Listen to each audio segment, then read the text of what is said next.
что вы всегда знали и думали, что это известно всем, пока не выяснили, что почти никто этого не знает. Если выпитый вами напиток попал не в то горло и вы начали задыхаться, поднимите руки над головой, ваша грудная клетка откроется и дыхательные пути очистятся за несколько секунд. Как распознать мошенников? Мне так часто приходилось удерживать людей, готовых попасться в руки мошенников. Ананасы не растут на деревьях. Основы географии. Я знаю взрослых, которые не могут указать на карте нашу страну. Если сердце человека перестало биться и в кардиограмме плоская линия, дефибрилляторы уже совершенно бесполезны. Дефибриллятор используется для остановки сердца, которое бьется учащенно, а не для запуска остановившегося. Каждый раз, как я еду в машине с другим человеком и нам нужно заправиться, но водитель не помнит, с какой стороны бензобак, я говорю ему, что на указателе топлива есть стрелка, которая указывает, с какой стороны находится бензобак. Почти каждый человек, которому я об этом говорил, был ошеломлен. Ответ на вопрос, есть ли кто-то еще, всегда да. Приглашение кого-то противоположного пола посмотреть фильм наедине обычно означает, что дело дойдет до интима. Что лучший способ душить гуся, задрав ногу кверху. Полный ролик на канале Тучный Жаб. All right, everyone's presentations are done. Nick, the manager, said as he tried to move the discussion forward. Excuse me, I haven't. I recently found out something. Nick interrupted me and began to speak. There's apparently someone in this department who didn't graduate high school and is just a part-timer. Meetings should be for employees only. Absolutely right. His lackey, Mike, of course, agreed with Nick. I'm leaving. After leaving the meeting room, I started to shut down my computer. I noticed that an email had arrived, not in my personal inbox, but in the company's shared email. Thinking, there's no point in speaking up, no one will listen, I went home quietly. The next day, I heard a commotion from Nick's desk. He was staring at his computer screen, his face pale. Nick? Is something wrong? Mike looked at the screen with him. And he turned even paler than Nick. Why is he so angry? Knowing the reason for Mike's distress, I thought to myself, serves them right. My name is Adam. My mother passed away when I was in the 9th grade, and I was raised by my father. Well, you could hardly call it being raised. After my mother passed, my father changed. He drowned his sorrows in alcohol, and though he still went to work, he squandered our living expenses on horse racing. Because of that, I had to start working part-time as soon as I entered high school. Every month, I went to the convenience store with bills in hand that couldn't be auto-deducted from my father's account. Even though I endured it because I didn't want to be alone, I reached my limit in my second year of high school and dropped out. I found a live-in job at a distant inn. Thank you for everything. The day I left home, my father, still staring at the TV, spoke. Take care. That was our last conversation. Back then, 18 wasn't the age of majority, so I needed my father's permission to work, and I couldn't hide my place of employment. Yet, my father never visited me even once. I kept working just to survive, and before I knew it, I was 42. Years of hard work paid off, and I was transferred to the headquarters. I was thrilled to be recognized by the company, as I thought I'd be working in the field until retirement due to my lack of formal education. Listen up. Our work can change the future of our employees. Don't drag us down. On my first day after the transfer, Nick, dressed in an expensive suit, spoke sternly. There was a reason for this. Our inn was located in a prominent tourist destination, known so well that everyone in the state could sing its commercial jingle. At its peak, we had 5 locations within the state. But that was long ago. Due to financial difficulties and aging facilities, only the place where I had worked for many years and the original establishment remained. I was prepared to lose my job anytime, but now there was a glimmer of hope. With the rise of social media, the tourist area where the inn was located started gaining attention again. Depending on how hard the sales department, where I was transferred, worked, we could either thrive or be forced to give up this prime location to the new hotel chains continuously popping up. For Nick, who had switched careers from another industry to strengthen our sales, this was a battle he couldn't afford to lose. I understood why he had to be strict. I will do my best. Nick sneered at my enthusiastic declaration. Did you not hear what I said? I'm sorry. I thought I was listening carefully. Out of habit from years of customer service, I apologized reflexively, though I had no idea what had offended him. Someone was watching me with a smirk. In this department, there are those who are expected to excel and those who have been shoved here because they have nowhere else to go. You are the latter. It was Mike, the section chief. He's 7 years younger, at 35. But he was called to headquarters much earlier than I was and had been moving around within the headquarters ever since. I'm not jealous, but I can't accept that he's my boss. Graduating from a prestigious university, he has an unusually high pride and caused many problems as a newbie, making things very difficult for me when I was the front desk leader. When I found out Mike was transferred to the sales department a month before me, I was disheartened. Mike is right. With just a middle school diploma, there's not much you can do. Don't even think about achieving results. As if I didn't exist, Nick remarked, "I'm thirsty." Mike eagerly ran to the coffee maker. It seems Mike is Nick's lackey. I regretted being happy about my transfer to headquarters, wishing I had stayed on site forever. Send a direct mail to every company on this list by the end of the day. Nick only assigned me tasks that even a new graduate could handle. What? There are over 1,000 companies. You want me to send to all of them by today? Yes, if you and your fellow misfits split the work, even those with nowhere else to go should finish by today. I glanced at the employees typing away expressionlessly. They were worn out from customer service, only thinking about leaving on time, or were women reassigned after having children, with zero motivation for work. Even Sam, a new graduate from the same university as Mike, who was supposed to be among the expected achievers, had no enthusiasm for the job, having joined the company wanting to do customer service. "I don't care what they say, I plan to quit any time," he said. Only Nick and Mike were highly motivated, making all the decisions between the two of them. I originally only wanted to work at the inn to survive and had no particular attachment to this job. I swallowed my words, thinking I had no right to reprimand them. About a month after the transfer, Nick told us with a frustrated look, "To commemorate the 50th anniversary, we've decided to create a plan exclusive for one group per day." Originally, Mike and I were supposed to come up with it, but our president, Mr. Thompson, insists on hearing everyone's opinions. "So, you all get a chance." As Nick explained, Mike began handing out prints. "Make sure not to embarrass Nick. If your ideas are half-baked, you'll have to redo them." It seemed that they had printed his handwritten notes by Mr. Thompson, which included several questions and a section for free responses. It made sense why Nick had to seek our input, given that all responses had to be submitted to Mr. Thompson. We were given a week to think about it, and a meeting was scheduled to compile our ideas. My plan is to let guests enjoy both the old and modern America. Nick began the presentations. Guests would watch a master confectioner at a nearby traditional sweet shop make sweets in front of them. The welcome drink would be premium tea in a bottle. Nick's plan was certainly attractive. After his presentation, Nick called on us to present in the order we were seated. Just as I stood up for my turn. "All right, everyone's presentations are done." "Excuse me, I haven't. I recently found out something."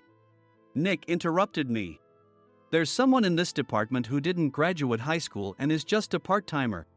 He was likely talking about me. I joined the company as a part-timer and was made a full-time employee when I turned 20. That was 20 years ago, so Nick and Mike probably had no chance to know until recently. Meetings should be for employees only.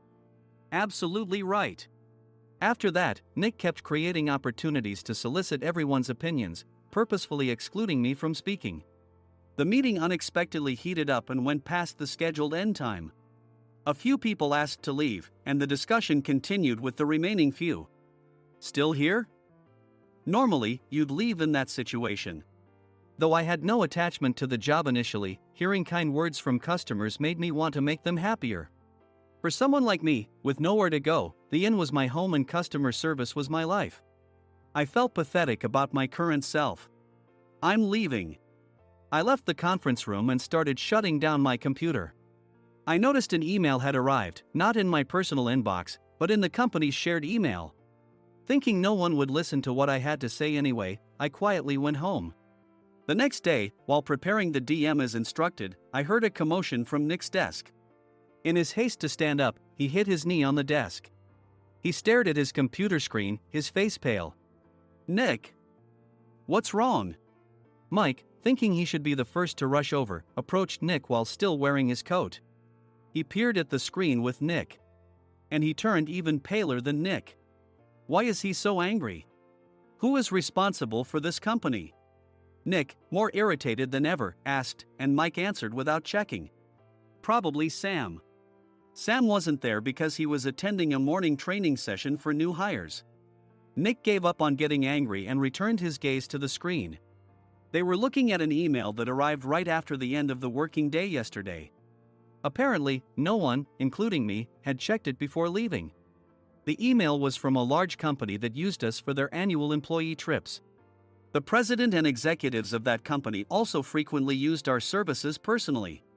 President of the company, Mr. Mason himself, had declared that neither he nor his company would ever use our services again. Well, some companies cancel their employee trips or stop using our services due to financial struggles. Let's just move on. Mike kept wiping the sweat from his forehead with a handkerchief. Knowing why Mike was so agitated, I quietly watched their interaction. Do you know how much revenue we get from that company? We can find other guests to fill the rooms, but we'll lose the banquet costs, gift shop revenue, rental car fees, and more.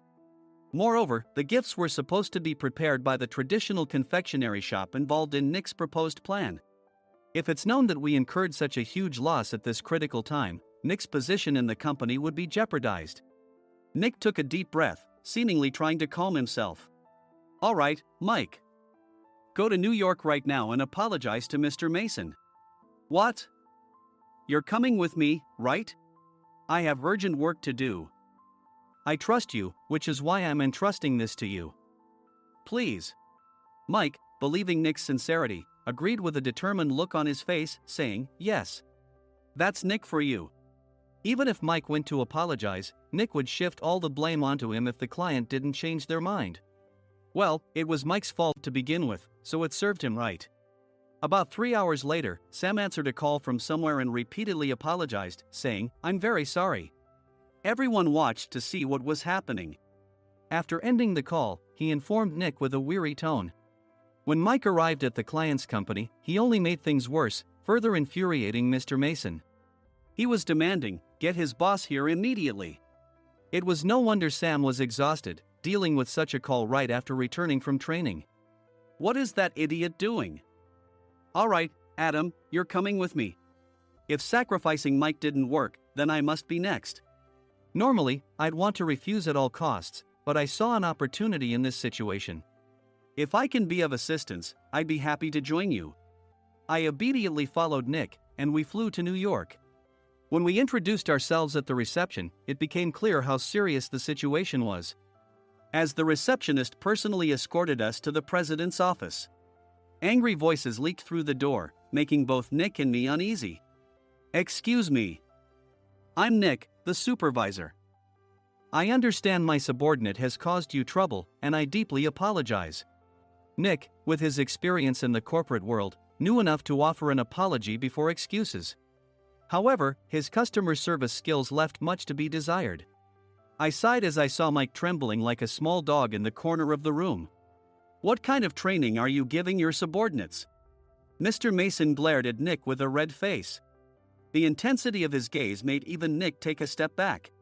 Regrettably, I joined this company only 2 years ago and was unaware of Mike's issues. I should have identified his shortcomings sooner. Indeed. I should have realized sooner. No sensible person would come to apologize and then give a lengthy presentation on the drawbacks of not using their in. Nick froze, his mouth slightly open. Suspecting the worst, I picked up the documents that had fallen to the floor. It seemed Mike hastily prepared these documents on the plane, listing the disadvantages. Disadvantage 1: if you change the venue for the company trip, employees might suspect it's for cost-cutting reasons, leading to a negative impression. Reading it aloud half-jokingly, Nick snatched the papers from my hand and checked the contents with a furious expression. Among the stack of documents was a receipt from a nearby convenience store's copy machine. I felt a pang of dread, hoping he hadn't shown the receipt as well. What do you think he said when I asked what kind of nerve he had to do this? I'm very sorry. Faced with the dire situation, Nick must have thought there was nothing left to do but apologize. In a voice smaller than I'd ever heard from him, he uttered words of apology. He said, I'm a Harvard graduate. I don't believe I said anything wrong. Mike. What have you done?